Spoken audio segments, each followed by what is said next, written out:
I like to ask dead people for advice about life, and they are truly helpful. Seeking advice from people that are alive is the worst thing you can do. Dead people truly give the best advice, and I always look forward to when somebody dies. We all need help from time to time, and advice is always necessary. The first time I asked a dead person advice was 10 years ago, and I found someone who had frozen to death while homeless outside. As I looked at the dead homeless man, I asked him advice about the job I hated so much. I asked with all my heart, and the dead homeless man's advice was just silence. The silence was everything I needed, and I was elevated to high lengths. The dead homeless man giving me silence as advice was the best piece of advice I have ever received. I knew what to do, and I had the confidence to do it. I decided to ask the homeless man again. I wanted to seek advice from him just one last time. I asked the dead homeless man about the job I hated to do. Once again, the dead homeless man's advice was just silence.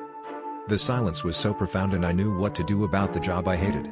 I remember seeking advice from a dead guy in a coffin. I stuck into a funeral, and I asked the dead guy in the coffin about what I should do about my horrible neighbor.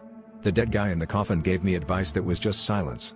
The silence covered my body, and it was like love from a mother hugging you. I knew what to do about my horrible neighbor. I was so grateful towards the dead guy in the coffin. Life was good as I was receiving advice from dead people in the form of complete silence. Then recently, when I asked a dead person in hospital about what I should do about the dead I'm in, the dead guy actually gave advice in the form of sound and words. I was furious, like I had been conned, and when I found other dead people, like in old people's homes, I would ask them for advice as they were dead now. Unfortunately, they would give me advice in the form of words and sounds. Then, as I found another dead person in his hotel room, I dared to ask the dead banker some advice about being miserable. Thankfully, the dead banker gave advice in the form of silence, and I was pleased.